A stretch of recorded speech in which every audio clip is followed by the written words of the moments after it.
اللهم صل على محمد وعلى آل محمد وبارك وسلم. اعوذ باللہ من الشیطان الرجیم. بسم اللہ الرحمن الرحیم. اليوم اکملت لکم دینکم واتممت علیکم نعمتی ورضیت لکم الاسلام دینا. صدق اللہ العظیم. میرے عزیزوں اور دینی بھائیوں، اللہ سے ایسا تعلق ہو جائے جیسے کہ ایک چاہنے والے کا اپنے محبوب سے ہوتا ہے. اللہ سے ایسے تعلق ہو جائے جیسے کہ وہ نظریاتی طور پر مانتا ہے. اللہ تو اللہ ہی ہے، مسجد میں بھی ہے، گھر میں بھی ہے، میری خلوت میں بھی ہے، میری جلوت میں بھی ہے، میری تمناؤں میں بھی ہے، میری تنہائیوں میں بھی ہے. بعض اللہ والے فرمایا کرتے تھے گھر سے نکلتے ہوئے کہ ہم آج کے دن کی شروعات نگاہوں کی پاکیزگی سے کریں گے، کیونکہ سب سے اخیر میں نگاہ مسلمان ہوتی ہے. پیر مسلمان ہو گیا، ہاتھ مسلمان ہو گیا، خرچ کرنا مسلمان ہو گیا، آدمی کی نگاہ سب سے اخیر میں مسلمان ہوتی ہے. حضرت حکیم الامت حضرت تھانوی رحمۃ اللہ علیہ فرماتے ہیں کہ جیسے ایک سلیم الطبع آدمی اپنے گھر والوں کے ساتھ تنہائی میں ہو اور کوئی اور دیکھ رہا ہو، تو ظاہر ہے کہ ایک شریف انسان کو اپنے تنہائی کے کام کرنے میں جو لطف آنا چاہیے وہ نہیں آئے گا، کوئی اور دیکھ رہا ہے. فرماتے ہیں ایسے ہی جس کے دل میں ایمان ہے اس کو گناہ میں مزہ نہیں آ سکتا ہے. گناہ کرتے وقت یہ بات اس کے اندر کرکراپن پیدا کرے گی. گناہ کرتے وقت یہ بات بدمزگی پیدا کرے گی کہ میرا اللہ مجھے دیکھ رہا ہے، میرا اللہ مجھے دیکھ رہا ہے. ایمان بہت بڑی چیز ہے. حالات آ جائے تو ایک اللہ کی طرف رجوع ہوتا ہے. کفر کی مثال جیسے قرآن نے دیا، ظلمات بعضها فوق بعض، اندھیروں پر اندھیرا ہے، کبھی کسی مورتی کی طرف، کبھی کسی درخت کی طرف. ایک اللہ اسے نظر نہیں آتا ہے، ایک اللہ اسے نظر نہیں آتا ہے. من ردته الطيرة عن حاجته فقد اشرك، من ردته الطيرة عن حاجته فقد اشرك. بدفعلی لے لی کسی شخص نے کہ اگر میں اس سانپ کو دودھ نہیں ڈالوں گا تو پھر میرے کاروبار اجڑ جائیں گے. اس سال ہم جوان لڑکی کو دریائے نیل میں نہیں ڈالیں گے، پانی کی سطح نیچے گر جائے گی. انڈونیشیا، سری لنکا، کئی ایسے ممالک ہیں. ایک زندہ دل بندے خدا پہنچا اور وہاں کے علاقے میں سنا کہ صاحب پوری بستی ماتم کر رہی ہے. اس بندے خدا نے پوچھا کہ کیا بات ہے؟ یہاں پہ آج خاص قسم کی رات ہے، یہاں پہ ایک چڑیل رہتی ہے، یہاں کے سمندر میں کوئی ایسی شیطانی مخلوق رہتی ہے، اگر ہم لڑکی کو بنا سنوار کر نہیں ڈالیں گے تو وہ شیطانی طاقتیں بستی کو نقصان پہنچاتی ہیں. آج بادشاہ کی بیٹی کو ڈالنا ہے. حضرت عمر رضی اللہ عنہ کے زمانے کا بھی واقعہ. حضرت عمر رضی اللہ عنہ نے فرمایا اسلام کے بعد اس کی اجازت نہیں ہے. ایمان توہم پرستی سے روکے گا. ایمان آدمی کو بدشگونی سے روکے گا،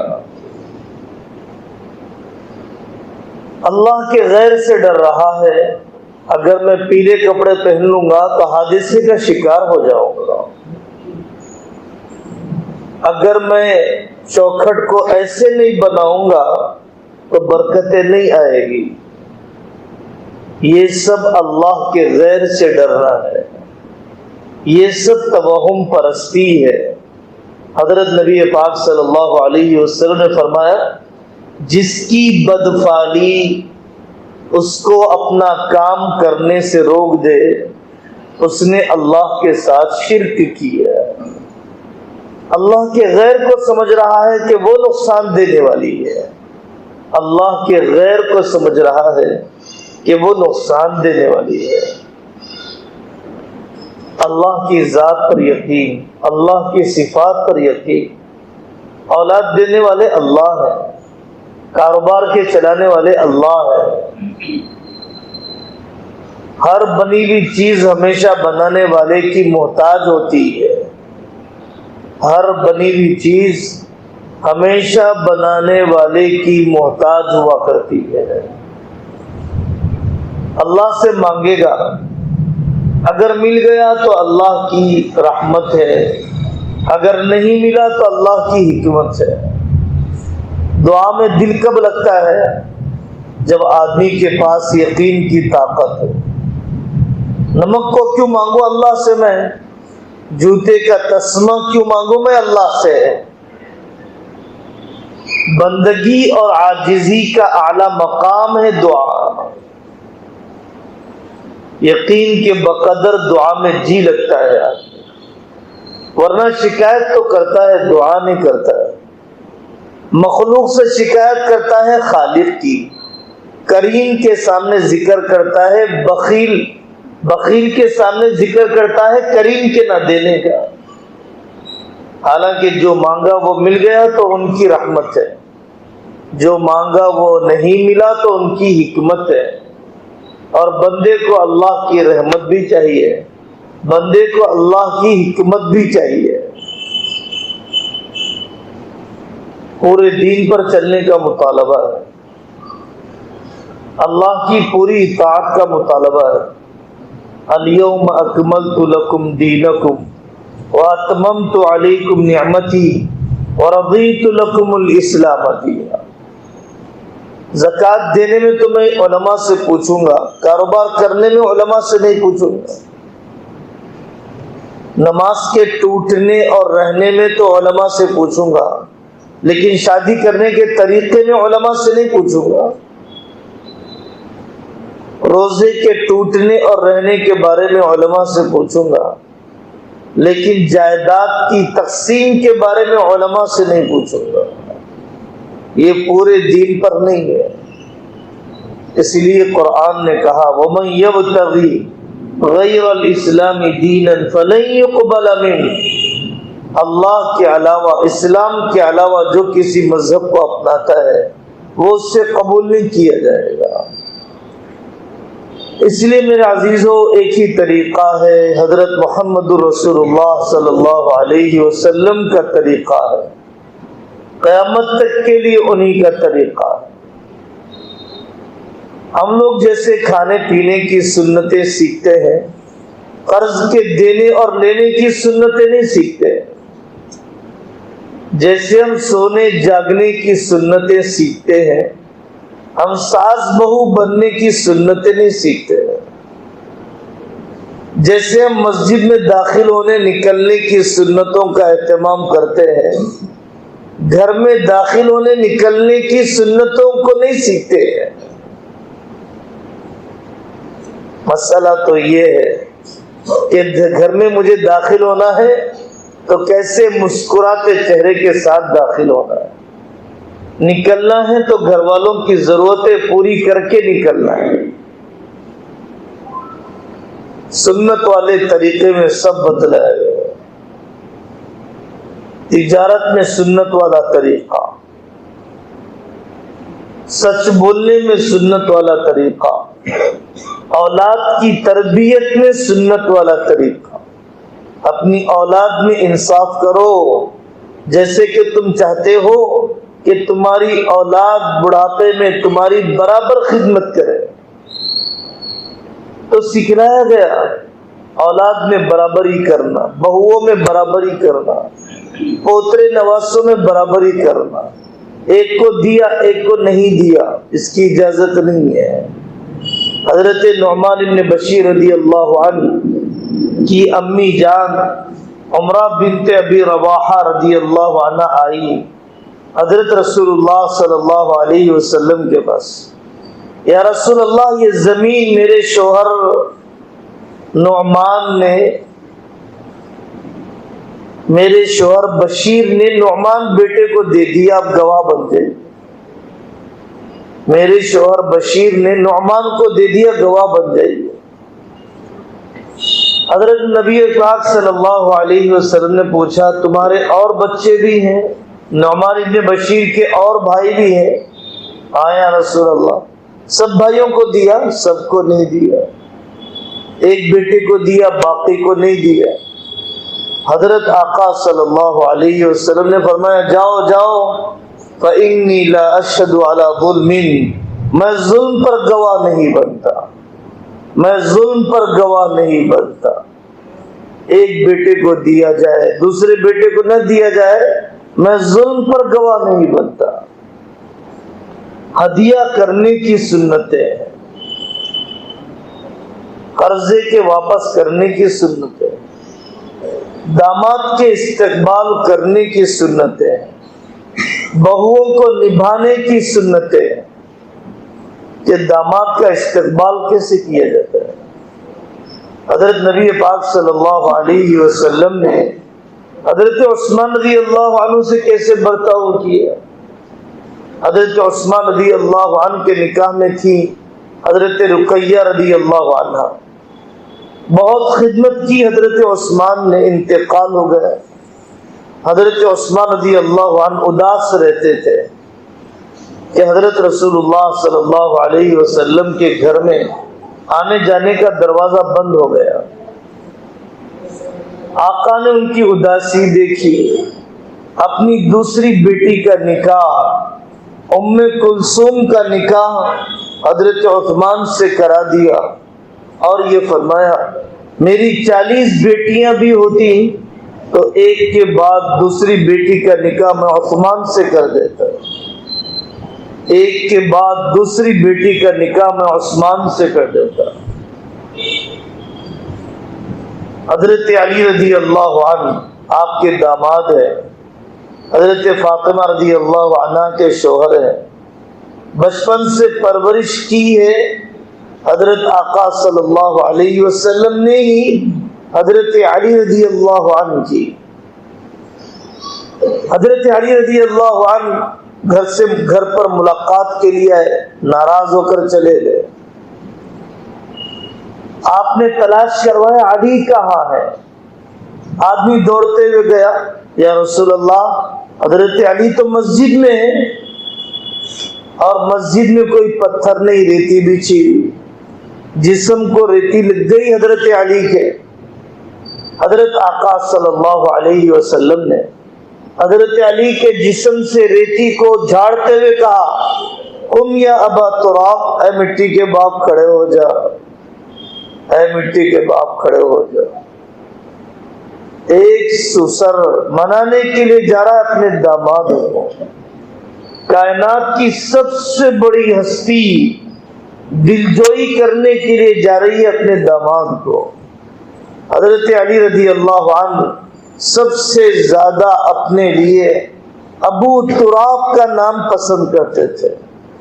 ابو تراب، مٹی کے باپ، عربی زبان میں ایک پیار بھرا لہجہ ہے، ابو تراب پسند کیا کرتے تھے۔ بیٹی جب سسرال سے میکے آئے تو اس کے ساتھ برتاؤ کیسے کیا جاتا ہے، اس کی سنتیں سنو۔ جب بیٹی سسرال سے میکے میں آئے تو پھر اس کے ساتھ کیسے سلوک کیا جاتا ہے۔ حضرت فاطمہ رضی اللہ عنہ آئی، اور آ کر سنانے لگی ابا جی میرے اور حضرت علی میں یوں ہو گیا، میرے اور حضرت علی میں یوں ہو گیا۔ کتابوں میں لکھا ہے آقا صلی اللہ علیہ وسلم نے حضرت فاطمہ رضی اللہ عنہا سے اتنا ہی فرمایا، بیٹا فاطمہ میں نے تو قریش کے افضل ترین جوان سے تمہارا نکاح کیا، میں نے تو قریش کے افضل ترین جوان سے تمہارا نکاح کیا۔ وہ باتیں نہ کرو کہ بیٹی کا اعتماد شوہر پر سے اڑ جائے، وہ باتیں کرو کہ جس سے بیٹی کا اعتماد شوہر پر بڑھ جائے، وہ باتیں نہ کرو کہ جس سے بیٹی کے لیے سسرال بدمزہ ہو جائے، وہ باتیں کرو کہ جس سے بیٹی کو سسرال اچھا دکھنے لگ جائے، میکہ نہیں سسرال اچھا دکھنے لگ جائے۔ کتنی بڑی بات ہے، حضرت زینب سب سے بڑی بیٹی ہے، ان کا نکاح ہوا اسلام کے آنے سے پہلے ایک کافر شخص سے، ابو العاص بن ربیع رضی اللہ عنہ بعد میں سے بن گئے تھے۔ حضرت ابو العاص بن ربیع، حضرت زینب مدینہ پاک نہیں آ پا رہی تھی، امید کے زمانے میں آنے لگی۔ ابو العاص بن ربیع نے اپنے بھائی کے ساتھ بھیجا، عبار ابن اسود نے راستے میں تکلیفیں دی، وہ زمین پر گر گئی، وقت سے پہلے حمل ساقط ہو گیا، اسی زخم میں دنیا سے چلی گئی۔ حضرت زینب رضی اللہ عنہا مدینہ پاک آ گئی۔ ابو العاص بن ربیع بدر کے میدان میں گرفتار ہو کر آئے، حضرت رسول اللہ صلی اللہ علیہ وسلم کے قابو میں داماد آ گیا، لیکن آپ نے بے ادبی کا کوئی معاملہ نہیں۔ اپنی بیٹی حضرت زینب سے آپ نے فرمایا، بیٹا اپنے شوہر کا اکرام کرنا لیکن تنہائی کا معاملہ نہ کرنا، اپنے شوہر کا اکرام کرنا، لیکن اب تک چونکہ انہوں نے اسلام قبول نہیں کیا ہے اس لیے بیوی شوہر کا تعلق قائم نہ کرنا۔ یہ ہے حق اور حد، حق اور حد، پوری شریعت نام ہے رائٹس اور لیمٹس کا، پوری شریعت نام ہے حقوق اور حدود کا۔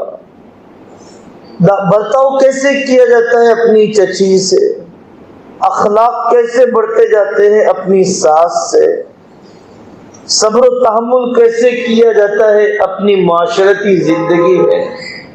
اچھے اچھے دیندار جب سسرالی بات آتی ہے تو بے قابو ہو جاتے ہیں۔ امی جان حضرت عائشہ رضی اللہ عنہا پر بدکاری کا الزام لگا۔ صفوان ابن معطل اور عائشہ، صفوان ابن معطل اور عائشہ، طائف کے پتھر بھی چھوٹے پڑ گئے، احد کے زخم بھی اس کی تکلیف چھوٹی ہو گئی جب حضرت عائشہ رضی اللہ عنہا پر تہمت لگائی گئی۔ لیکن حضرت آقا صلی اللہ علیہ وسلم سارے جذبات کے باوجود اتنا صبر کہ آپ نے اعتدال سے فرمایا، عائشہ اگر ایسی کوئی بات ہے تو استغفار کر لو، اور اگر ایسی کوئی بات نہیں ہے تو پھر انتظار کر لو اللہ کی طرف سے وحی کے آنے کا۔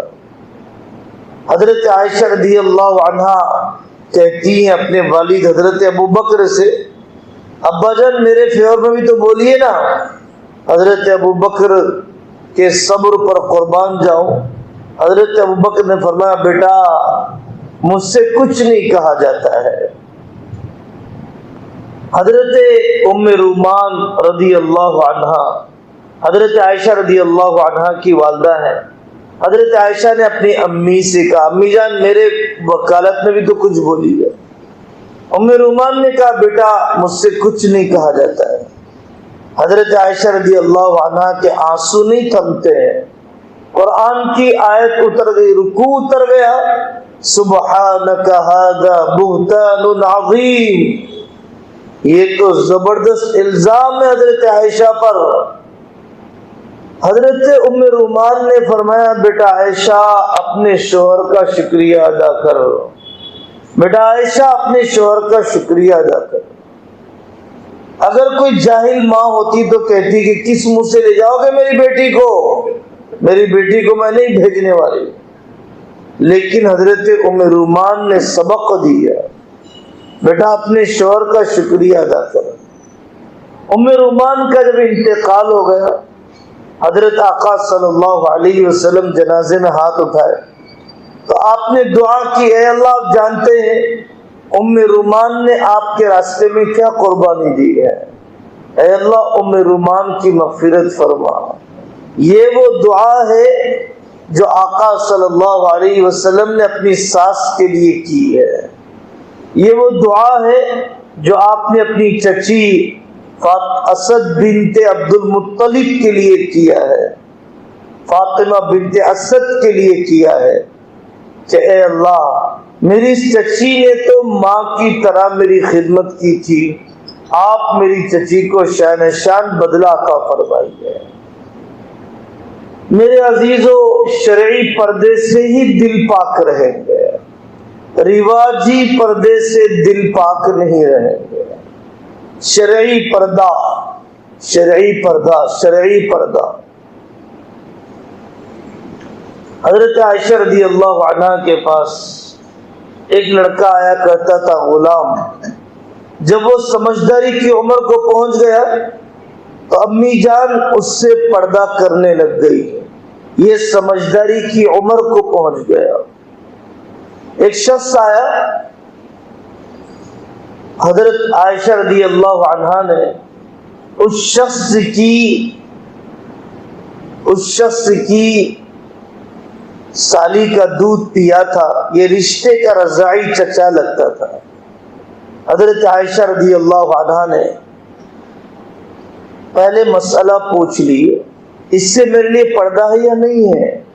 اگر یہ میرے لیے نامحرم ہے تو میں اس سے آنے کی اجازت دوں گی، اگر میرے لیے محرم ہے تو آنے کی اجازت دوں گی، نامحرم ہے تو میں اسے اجازت نہیں دوں گی. رائے کے علاقے کا واقعہ ہے. قاضی صاحب کے پاس مقدمہ آیا، بیوی نے مقدمہ ڈال دیا، شوہر نے میرا مہر ادا نہیں کیا. شوہر نے کہا میں نے اس کا مہر ادا کر دیا. قاضی صاحب نے کہا 2 گواہ لاؤ. 2 گواہ آ گئے. ان دونوں گواہوں نے کہا کہ جب تک ہم اس عورت کو نہیں دیکھیں گے کیسے گواہی دیں گے؟ اسی عورت کا مہر باقی ہے، کیسے گواہی دیں گے؟ گواہوں کے سامنے چہرہ کھولنا جائز ہے. قاضی صاحب نے اس عورت سے کہا اپنا چہرہ کھولو گواہوں کے لیے. شوہر کی غیرت پھڑپڑا گئی، شوہر کی حمیت پھڑپڑا گئی. شوہر نے کہا قاضی صاحب میں دوبارہ مہر دینے کے لیے تیار ہوں، لیکن اجنبی مرد کے سامنے بیوی کا چہرہ کھلنا گوارا نہیں ہے. میں دوبارہ مہر دینے کے لیے تیار ہوں، لیکن میں اجنبی گواہوں کے سامنے جائز ہے، لیکن میں چہرہ کھولنے کی اجازت نہیں دے سکتا. یہ حیا کی بلندی ہے، یہ حیا کی بلندی ہے. ہلاکو خان نے حملہ کیا بغداد پر، ابو جعفر منصور کو قتل کر دیا، بیوی کو قبضے میں لے لیا.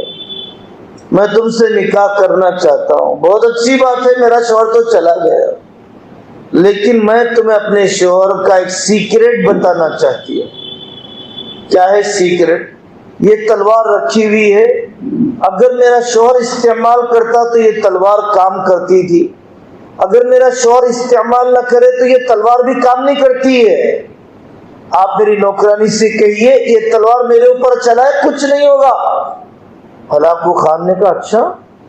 نوکرانی سے کہا لو جی تلوار چلاؤ تم اس پر، ابو جعفر منصور کی بیوی پر. تلوار جیسے ہی چلایا تو گردن جسم سے جدا ہو گئی. ہلاکو خان ہاتھ ملتا رہ گیا.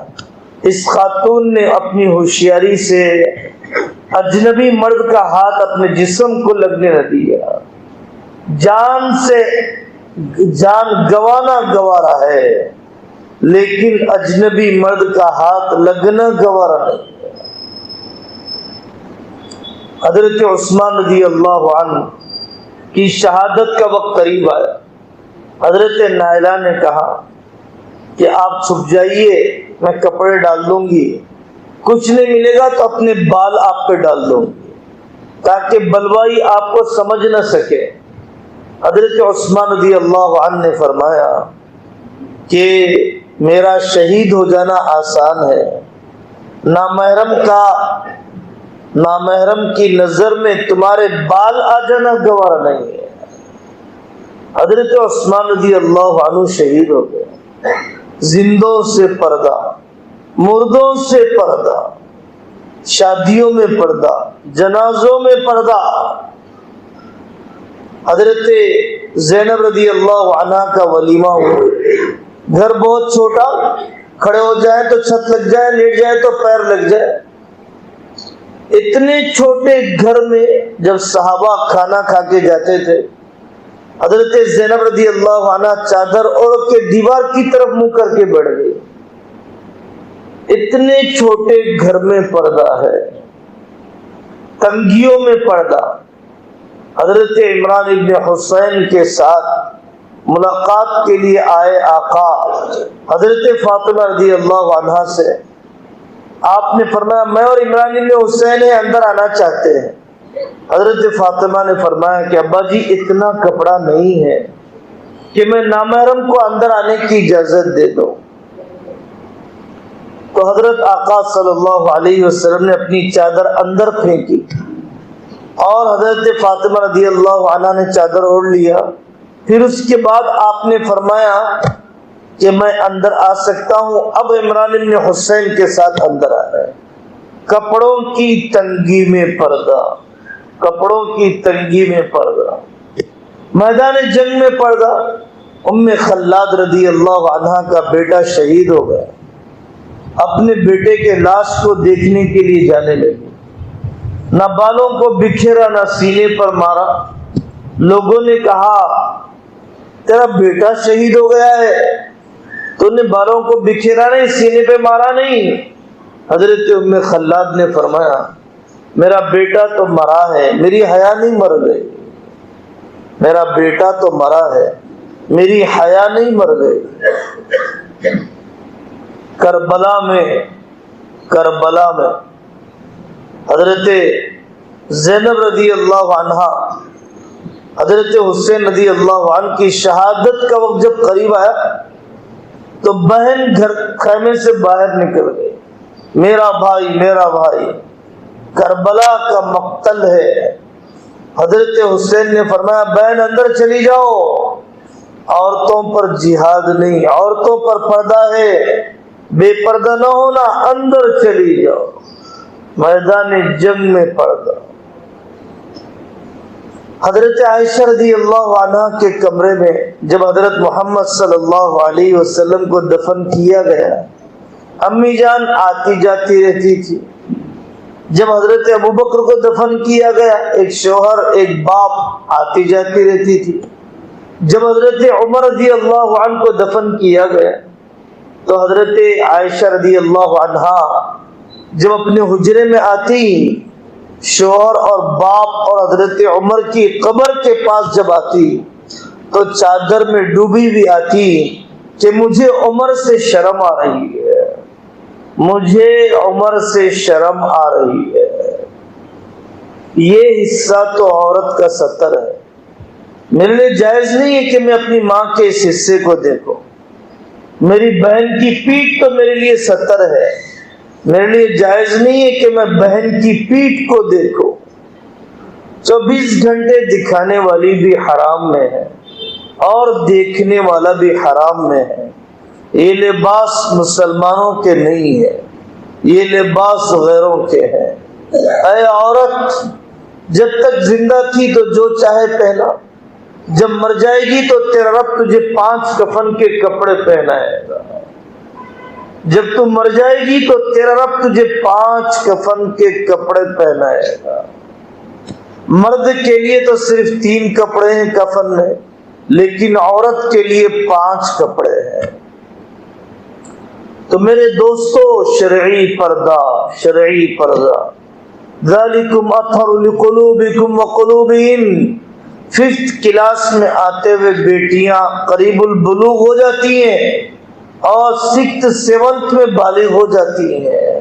اب میں اسے اجنبی مردوں کے ساتھ نہیں بٹھا سکتا ہوں، روئی کے سامنے آگ ہو نہ جلے نہیں ہو سکتا، بے پردگی ہو دل گندے نہ ہو نہیں ہو سکتا، نہیں ہو سکتا، نہیں ہو سکتا۔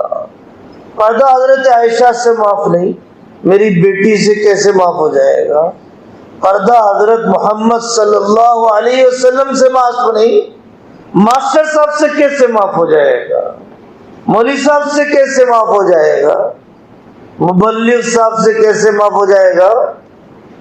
وَإِذَا سَأَلْتُمُوهُنَّ مَتَاعًا فَاسْأَلُوهُنَّ مِنْ وَرَاءِ حِجَابٍ۔ اے لوگو، اگر تمہیں، اے ابو بکر، اے عمر، اے عشرہ مبشرہ، اے اصحاب بدر، اے اصحاب بیعت رضوان، تمہیں اگر محمد صلی اللہ علیہ وسلم کی بیویوں سے کچھ مانگنا ہو، پردے کے پیچھے سے مانگنا، اسی میں تمہارے دل پاک رہیں گے اور ان کے بھی دل پاک رہیں گے، اور جہاں بے پردگی آ جائے گی دل گندے ہو جائیں گے، دل گندے ہو جائیں گے۔ یہ مستورات کے کام کا مقصد ہے شرعی پردے کو زندہ کرنا۔ پردہ پہلے مردوں میں زندہ ہوتا ہے، عورتوں میں نہیں۔ پردہ پہلے مردوں میں زندہ ہوتا ہے، عورتوں میں نہیں۔ پہلے میری نگاہیں تو نیچی ہو، پہلے میرے سامنے نامحرم آ جائے، چچا زاد بہن آ گئی، خالہ زاد بہن آ گئی، مامیاں آ گئی، چچی آ گئی، میں نے کہا سب احترام ہے آپ کا، لیکن میں آپ سے بے پردگی نہیں کر سکتا۔ میرے اللہ کا حکم ہے، میرے اللہ کا حکم ہے، میں رشتہ بھی پورا جوڑوں گا، پردہ بھی پورا کروں گا، پردہ بھی پورا، خدمت بھی پوری، پردہ بھی پورا، خدمت بھی پوری۔ پردے کی آڑ میں خدمت سے جی نہیں چراؤں گا اور خدمت کے نام پر بے پردہ نہیں کروں گا، اپنی بیوی کو راشن کی لائن میں کھڑا نہیں کروں گا، اپنی بیوی کو صحن جھاڑنے پہ مجبور نہیں کروں گا، میں سامان بیچنے کے لیے سڑکوں پر کھڑا نہیں کروں گا، جسم کی نمائش سے مجھے پیسہ کمانا نہیں ہے۔ حضرت نبی پاک صلی اللہ علیہ وسلم نے جو طریقہ دیا، معیشت کا طریقہ، تجارت کا جو طریقہ دیا ہے، اس میں دھوکہ نہیں ہے، اس میں خیانت نہیں ہے، اس میں وعدہ خلافی نہیں ہے۔ معال من اقتصد، کہ جو اپنے خرچ کرنے میں درمیانی طریقہ اپناتا ہو وہ کبھی بھکاری نہیں بنے گا۔ ما قل وکفا خیر مما کثر والہا، وہ تھوڑا سا مال جو تیرے لیے کافی ہو جائے اس زیادہ مال سے بہتر ہے جو تجھے اللہ سے غافل کر دے۔ اور یہ پالیسی دی گئی، ارض بما قسم اللہ لک تکن اغنى الناس، اللہ کے دیے پر راضی ہو جا، سب سے بڑا مالدار ہو جائے گا، ورنہ دنیا کا سب سے بڑا مالدار بھی لالچ میں 6 گھنٹے سے زیادہ نہیں سوتا ہے، کھاتا بھی نہیں ہے ٹائم پر۔ تو دنیا کا سب سے بڑا مالدار بننے سے تجھے سکون نہیں ملے گا، اللہ کے دیے پر راضی رہنے سے تجھے سکون ملے گا۔ بیاج کا کانٹا 24 گھنٹے چلتا ہے، محنت کا کانٹا 8 گھنٹے چلتا ہے، بیاج کا کانٹا ہالیڈے میں بھی چلتا ہے، محنت کا کانٹا صرف ورکنگ ڈے میں چلتا ہے، محنت کا کانٹا کورونا میں نہیں چلے گا لیکن بیاج کا کانٹا کورونا میں بھی چلے گا۔ تو محنت کبھی بیاج کا مقابلہ نہیں کر سکتی، محنت کبھی بیاج کا مقابلہ نہیں کر سکتی ہے۔ سود اور بیاج ہے غریب کی کمائی چوس کر بنیے کو دینے کے لیے. بنیوں نے سودی نظام کو رواج دیا نو رسک بینیفٹ کے لیے، نو رسک بینیفٹ کے لیے. ہمدردی ختم ہو جاتی ہے، انسانیت نکل جاتی ہے. اللہ کو راضی کرنے کے لیے قرض نہیں دیتا اور اس پر انٹرسٹ لینے کے لیے قرض دیتا ہے. اپنی کمائیوں کو حرام سے پاک کرو. لا يستوي الخبيث والطيب ولو اعجبك كثرة الخبيث.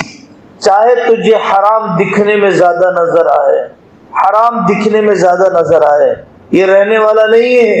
حلال دکھنے میں ہمیشہ تھوڑا نظر آئے گا. ہیرے تھوڑے نظر آتے ہیں، پتھر زیادہ نظر آتے ہیں، کوئلہ زیادہ نظر آتا ہے، موتیاں تو بہت تھوڑی ہوتی ہے. تھوڑا حلال ہمارے لیے کافی ہے پہاڑوں کے حرام کے مقابلے میں. ان الربا وان كثر فان عاقبته الى كل. سود تجھے جتنا بھی بڑھتا ہوا نظر آئے اس کا نتیجہ تو تباہی پر ہے، اس کا نتیجہ تو تباہی پر ہے. جیسے سوجن کا آنا صحت بننا نہیں ہے، بیاج سے پیسے کا بڑھنا آمدنی کا بڑھنا نہیں ہے. جیسے ابال کا آنا چاول کا بڑھنا نہیں ہے، ایسے ہی بیاج کے پیسے کا آنا کمائی کا بڑھنا نہیں ہے. یہ ابال نیچے گر جانے والا ہے، یہ سوجن پھٹ جانے والی ہے. حرام مال کی کمائی کی مثال بھی یہی ہے، حرام مال کی کمائی کی مثال بھی یہی ہے. تو میرے عزیزو، پردے کو زندہ کرو، کمائیوں کو علماء سے پوچھ کر چلو اور غیر مسلموں سے تعلقات کو سیکھو. ہمارے پاس اکرام مسلم ہے، اکرام ہم کریں گے مسلمان کا، مدارات کریں گے غیر مسلم سے، خدمت کریں گے غیر مسلم کی، اکرام کریں گے مسلمان کا. کفر سے نفرت ہے، کافر سے نفرت نہیں ہے. بیماری سے نفرت ہے، بیمار سے نفرت نہیں ہے. کافر قابل رحم ہے، جیسے ICU کا پیشنٹ قابل رحم ہوتا ہے، شفقت کے ساتھ اس کا علاج کرو. کافر کو شفقت کے ساتھ اسلام کی دعوت دو. بیماری میں تعزیت کرو، بیماری میں عیادت کرو، جنازے میں تعزیت کرو. اس کے تہوار میں مبارکبادی نہیں، اس کے گنیش کے لڈو کو خریدنا نہیں، ان کے تہوار میں کھانا کھلانا نہیں. جو کرنے کے لیے کہا جا رہا ہے، سورہ ممتحنہ کو پڑھو، قرآن پڑھو، قرآن سیکھو، قرآن کی تجوید، قرآن کی تفسیر. حضرت جی روزانہ کہتے ہیں مرکز نظام الدین میں تفسیر سے تعلق، تفسیر سے تعلق. صحابہ کی بیٹیاں سورۃ النور کے بغیر بالغ نہیں ہوتی تھی، صحابہ کے بیٹے سورہ مائدہ کے بغیر بالغ نہیں ہوتے تھے.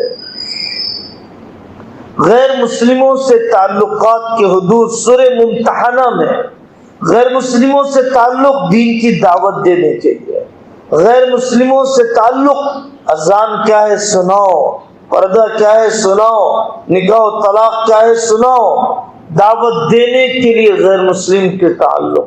میرا پڑوسی غیر مسلم ہے، میرے پاس اچھا کھانا پکے تو میں شوربہ بڑھا دوں، اس کو غیر مسلم کو دے آؤں، دل جیتوں، میں اپنی جگہ بناؤں. یہ ہمیں حکم دیا گیا، یہ ہمیں حکم دیا گیا. جو آدمی پودا لگائے گا، جتنے انسان فائدہ اٹھائیں گے اس کا ثواب ملے گا، جتنے پرندے کھائیں گے اس کا ثواب ملے گا. تو غیر مسلم کھائے گا تو کیا ہمیں ثواب نہیں ملے گا؟ مٹکا ہم نے رکھ دیا پانی پلانے کے لیے، سایہ ہم نے لگا دیا بیٹھنے والوں کے لیے، شال ہم نے بانٹ دیے سردی میں سکڑنے والوں کے لیے، ٹھنڈا برف تقسیم کر دیا گرمی میں سسکنے والوں کے لیے. یہ فلاحی کام، یہ انسانی بنیادوں پر کام.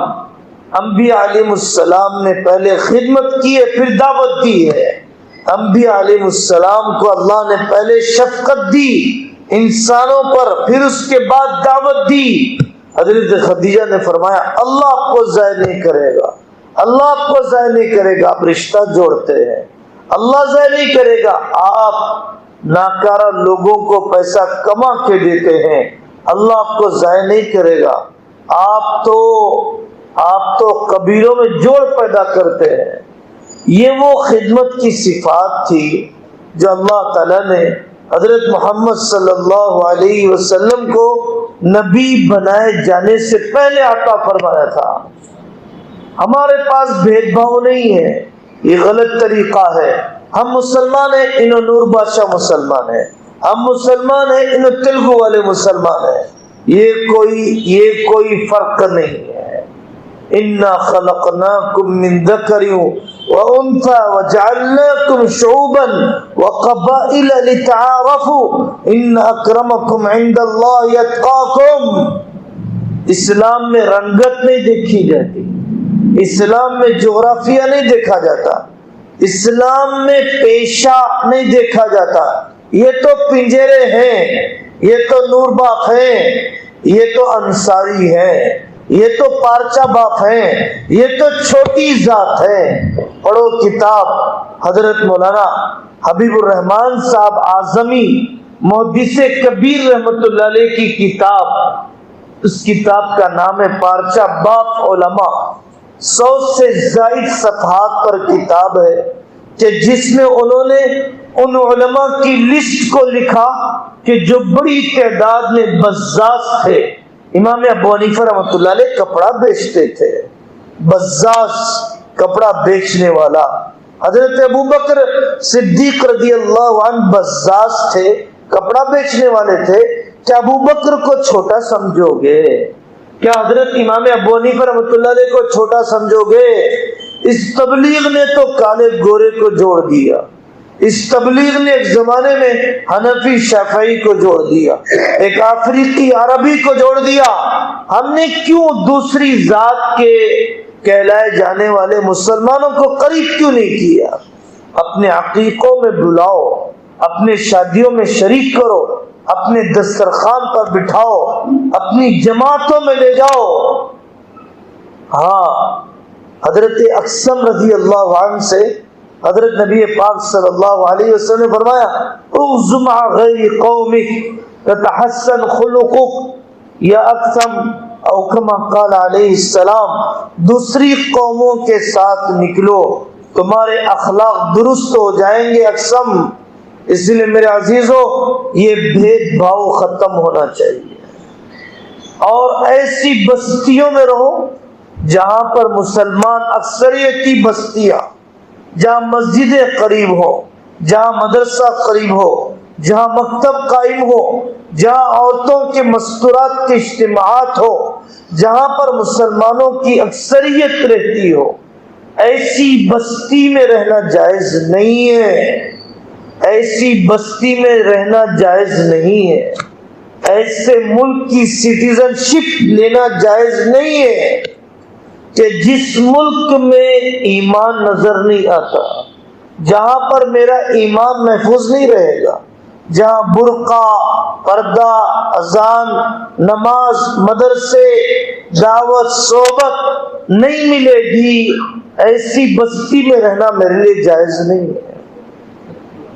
قرآن نے کہا ان الذین توفاهم الملائکۃ ظالمی انفسهم قالوا فیم کنتم قالوا كنا مستضعفین فی الارض۔ فرشتے آئیں گے موت کے وقت، پوچھیں گے دین پر کیوں نہیں عمل کیا؟ اے اللہ، اس بستی میں مسجد نہیں تھی، اس بستی میں علماء نہیں تھے، ہم کمزور تھے، غیروں نے ہمیں دبایا۔ قرآن کہتا ہے فرشتے ان کو جوتے بجا کر کہیں گے الم تکن ارض اللہ واسعۃ فتہاجروا فیہا، اللہ کی زمین بڑی نہیں تھی کہ تم وہاں چلے جاتے، اللہ کی زمین بڑی نہیں تھی۔ اس آیت کی تفسیر دیکھو، اس آیت کی تفسیر دیکھو۔ اور حدیث ہے حضرت نبی پاک صلی اللہ علیہ وسلم کی، انا بریء من کل مسلم یقیم بین اظہر المشرکین، میرا اس مسلمان سے کوئی تعلق نہیں جو غیروں کی بستی میں رہتا ہو، میرا اس مسلمان سے کوئی تعلق نہیں۔ صحابہ نے پوچھا رسول اللہ ایسا کیوں؟ اللہ کے نبی نے جواب نہیں دیا۔ آپ نے فرمایا لا تتراء نارہما، ایک مسلمان کو غیر مسلم کے چولہے کی آگ نظر نہ آئے اور ایک غیر مسلم کو اس کا چولہا نظر نہ آئے، اتنے فاصلے رہنا چاہیے، ورنہ تمہاری بیٹیاں غیر مسلم ہو جائیں گی، تمہارے بچے غیروں کی تہذیب کو قبول کر لیں گے۔ تیسری حدیث میں آقا نے فرمایا من جامع المشرک وسکن معه فهو مثله، جو غیر مسلموں کے ساتھ رہے، ان کی بستیوں میں بود و باش اختیار کرے، وہ ان کی طرح ہو چکا ہے، وہ ان کی طرح بن چکا ہے، وہ ان کی طرح بن چکا ہے، وہ ان کے رنگ میں ڈھل چکا ہے۔ یہ باتیں اکرام مسلم میں ہے۔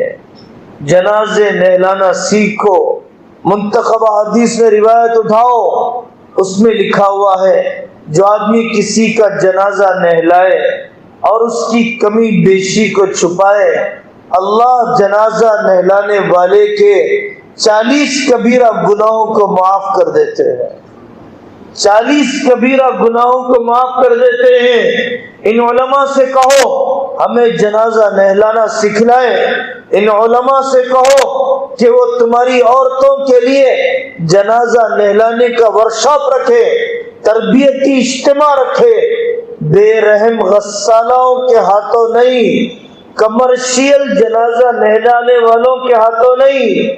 جس ماں نے مجھے کتنی مرتبہ نہلایا، میں اس کے زندگی کا آخری نہلانا نہیں نہلا سکتی ہوں۔ یہ کیسی بے مروت بیٹی ہے، یہ کیسا بے وفا بیٹا ہے، یہ کیسا بے وفا بیٹا ہے۔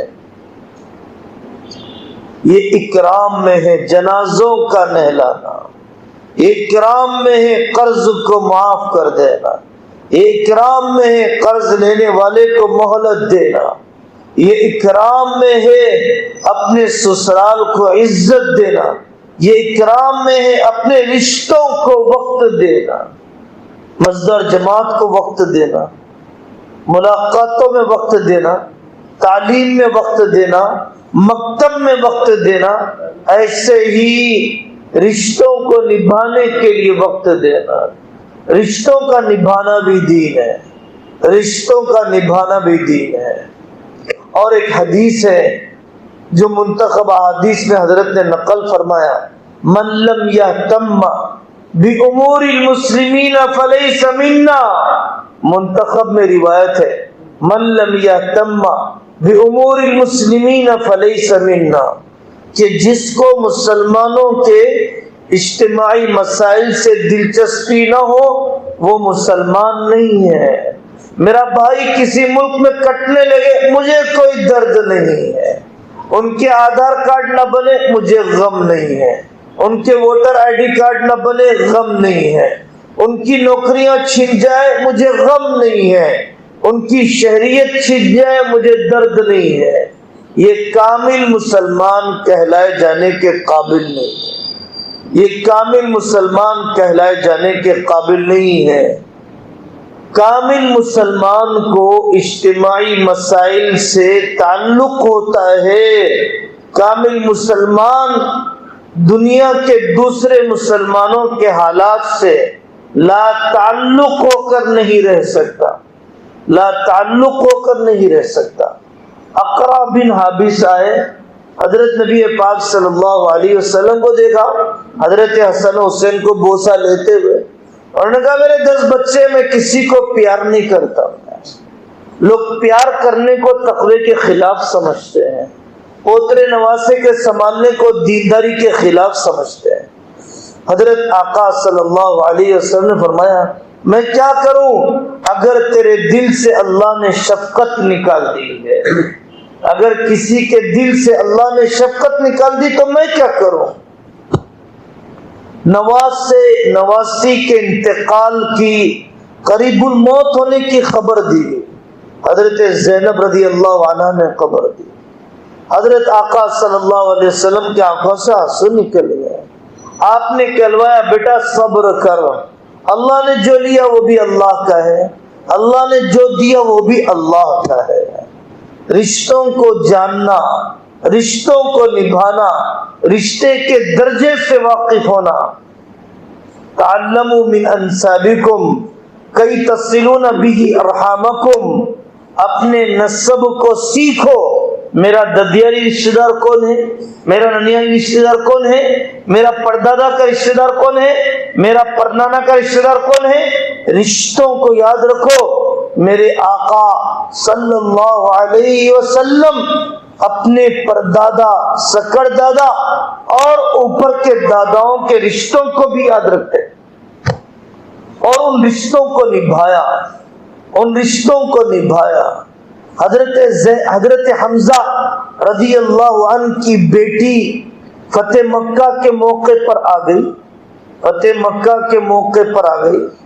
ایک صحابی نے کہا میں اس کی پرورش کروں گا۔ حضرت جعفر نے کہا حضرت حمزہ رضی اللہ عنہ کی بیٹی کی پرورش میں کروں گا، اس لیے کہ میں اس بچی کا چچا بھی ہوں اور اس کی خالہ میرے نکاح میں ہے۔ اصل بات یہ ہے، اور خالہ ماں کے برابر ہوتی ہے، اس لیے مجھے اس بچی کی پرورش کا حق دیا جائے۔ یہ ہے رشتوں کے نبھانے کے اصول، یہ رشتوں کے نبھانے کے اصول۔ لیس الواصل بالمکافئ انما الواصل الذی اذا قطعت رحمہ وصلها۔ رشتہ جوڑنے والا وہ نہیں ہے جو ادلا بدلا ہو، آپ سلام کریں گے میں کروں گا، آپ بلائیں گے تو میں بلاؤں گا۔ یہ رشتہ جوڑنا نہیں ہے، یہ ایکسچینج کرنا ہے۔ رشتہ جوڑنا کیا ہے؟ آپ نے رشتہ توڑا تو بھی میں نے رشتہ جوڑا، آپ نے سلام نہیں کیا تب بھی میں نے سلام کیا۔ یہ ہے صلہ رحم، یہ ہے صلہ رحم۔ رشتہ توڑنے کی نحوست اتنی زیادہ ہے کہ رشتہ توڑنے والا کسی مجلس میں ہو تو پورے مجلس والوں کی دعا قبول نہیں ہوتی، اس کی نحوست کی وجہ سے، رشتہ توڑنے کی نحوست کی وجہ سے۔ خاندان میں تبلیغ کر کے بتاؤ، وَأَنذِرْ عَشِيرَتَكَ الْأَقْرَبِينَ، پہلے دل جیتے جاتے ہیں پھر دن جیتے جاتے ہیں۔ پہلے آدمی نگلتا ہے پھر اس کے بعد نکلتا ہے، پہلے آدمی رسک لیتا ہے تو پھر وہ سکس مارتا ہے۔ دروازہ کھول کے جانا سکھایا گیا، دروازہ توڑ کے جانا نہیں سکھایا گیا۔ ایسے جاؤ جیسے حضرت ابراہیم علیہ السلام گئے، ایسے جاؤ جیسے حضرت ابراہیم علیہ السلام گئے۔ امی جان حضرت حاجرہ نے پوچھا، یقین تھا میرا شوہر نفس کا بندہ نہیں ہے، میرا شوہر مسجدوں میں ہوٹلوں میں مرغے کھا کر مجھے حضرت فاطمہ کے فاقے سنانے والا نہیں ہے۔ حضرت حاجرہ کو اعتماد تھا کہ میرا شوہر شریعت کی پابندی کرنے والا ہے، کیا اللہ کا حکم ہے؟ حضرت ابراہیم علیہ السلام نے اشارے سے جواب دیا، ہاں اللہ کا حکم ہے۔ حضرت حاجرہ نے فرمایا جائیے جائیے، تب تو اللہ مجھے ضائع نہیں کرے گا، تب تو اللہ مجھے ضائع نہیں کرے گا۔ آپ جائیے، میں پولیس اسٹیشن جا رہی ہوں، آپ جائیے بچوں کو لے کے میکے جا رہی ہوں، آپ جائیے بچوں کو چھوڑ کے میں جا رہی ہوں اپنی بہن کے پاس۔ یہ طریقہ نہیں ہے۔ گھر کا ماحول بناؤ، گھر میں تعلیم، بیرون جائے گا گھر کی تعلیم نہیں کرے گا، ہر سال 4 مہینے لگائے گا، اپنی بیوی کے دل میں جگہ نہیں بنائے گا۔ قربانی اپنی راحتوں کو قربان کرنے کا نام ہے، قربانی حق تلفی کا نام نہیں ہے۔ قربانی واجبی حقوق دینے کے بعد مال کو قربان کرنے کا نام ہے، حق تلفی کا نام نہیں ہے۔ حضرت نبی پاک صلی اللہ علیہ وسلم نے مسجد نبوی بھی بنایا، ساتھ میں 9 کمرے بھی بنائے، ہوادار 9 بیویوں کے لیے۔ ذاتی مکان بنانا توکل کے خلاف نہیں ہے۔ سال کے شروع میں حضرت محمد صلی اللہ علیہ وسلم پورے سال کا خرچ بیویوں کو دے دیا کرتے، اور وہ اللہ کی نیک بندیاں اللہ کے راستے میں صدقہ دے دیتی، اپنے پاس آنے والا غلہ اور فاقوں کو جھیلتی تھی اپنی خوشیوں سے۔ ان کا فاقہ اضطراری نہیں تھا، اختیاری تھا۔ تو اللہ کے نبی نے ان کا حق نہیں مارا، اللہ کے نبی نے ان کا حق دے دیا، انہوں نے دیے ہوئے حق کو اللہ کے راستے میں خرچ کر دیا۔ ان کنتن تردن الحیات الدنیا وزینتها فتعالین امتعکن واسرحکن سراحا جمیلا۔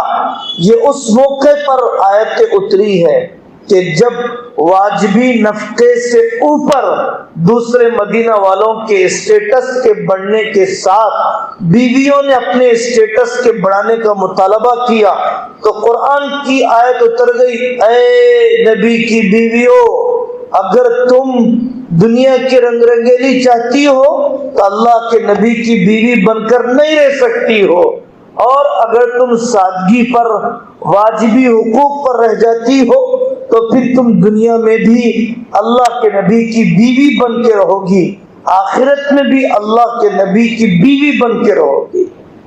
آدھا اسلام نہ بتلاؤ، جمعہ کو پڑھنے جانے کا اسلام تو بتایا، لیکن استادوں کا ادب کرنے کا اسلام نہیں بتلایا۔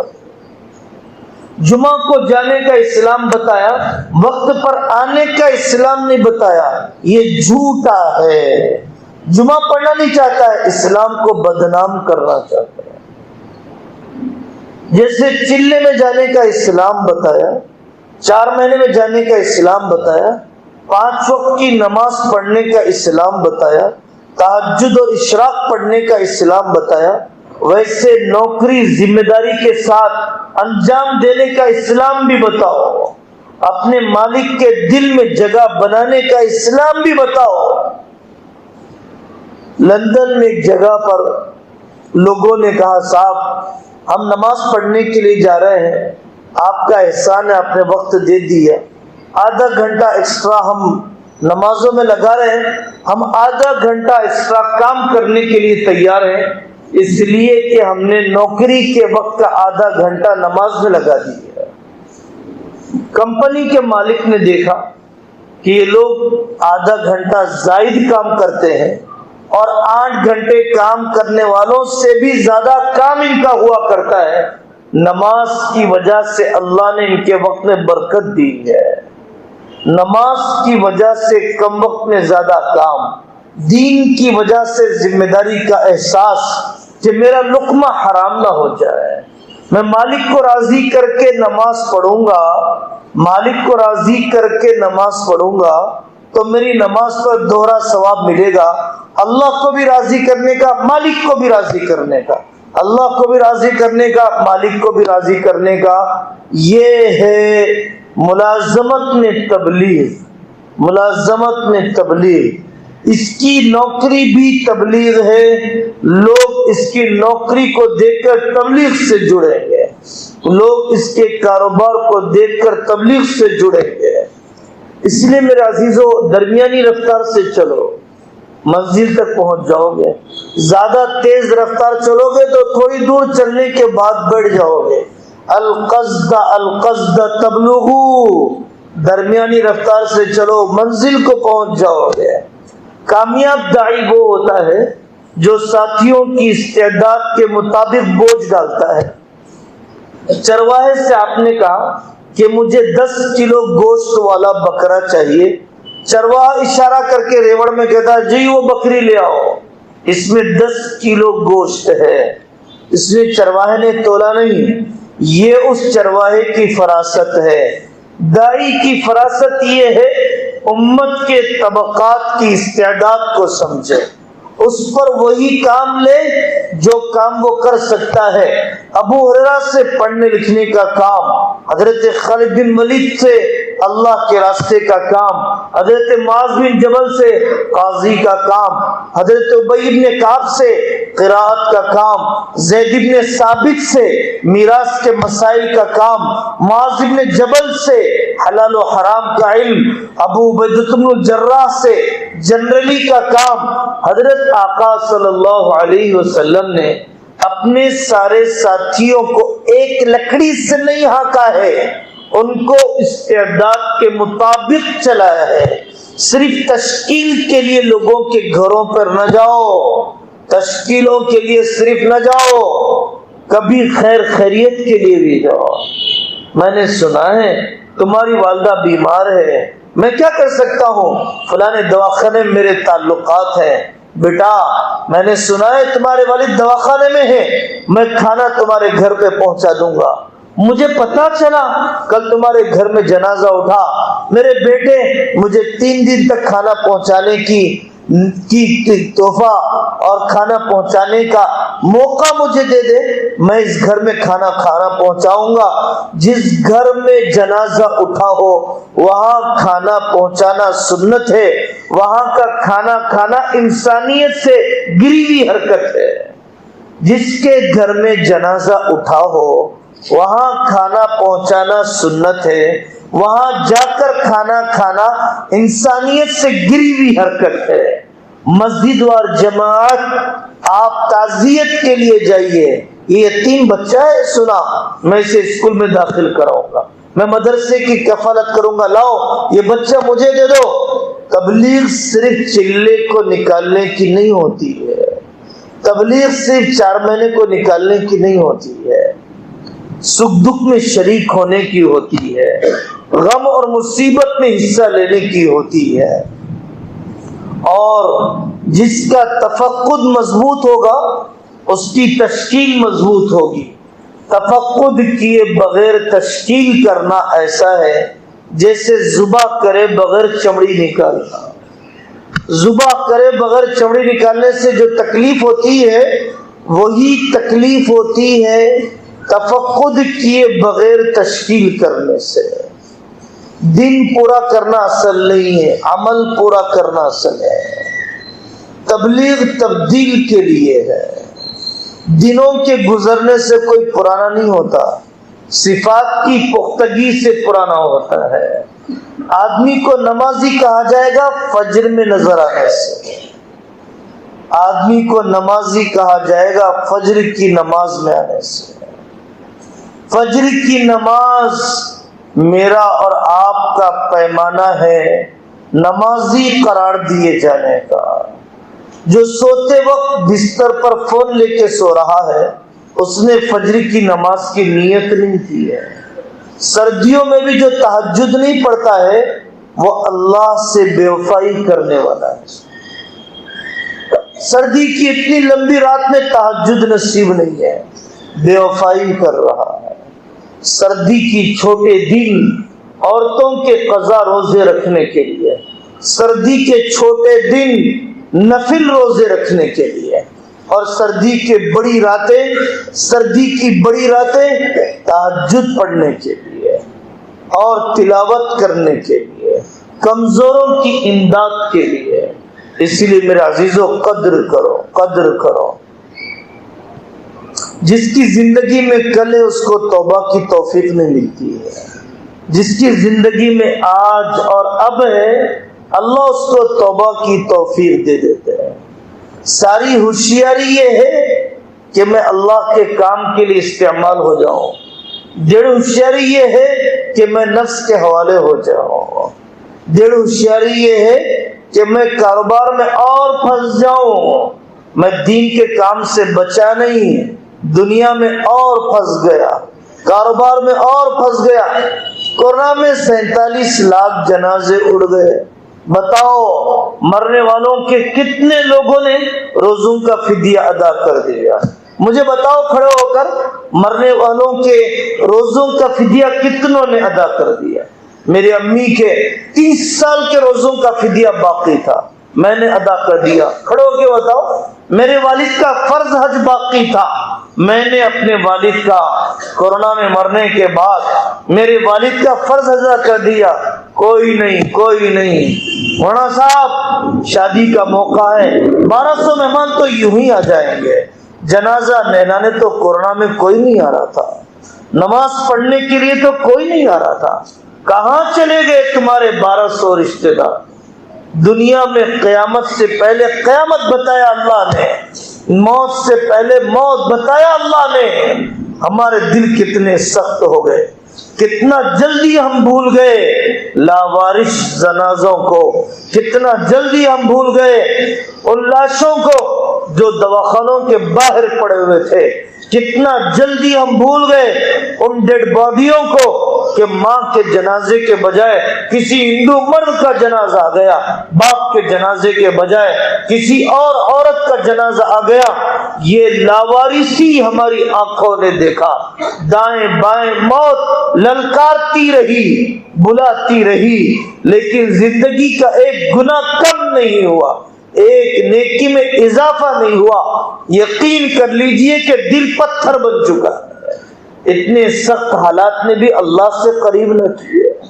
میرے عزیزو، میں بھی توبہ کرتا ہوں، آپ بھی توبہ کریں، اللہ تعالی ہمیں بچی کچی زندگی کی قدر کرنے کی توفیق عطا فرمائے، پورے دین پر چلنا، پوری زندگی چلنا، پورے عالم میں چلنا اللہ ہم سب کے لیے آسان فرمائے۔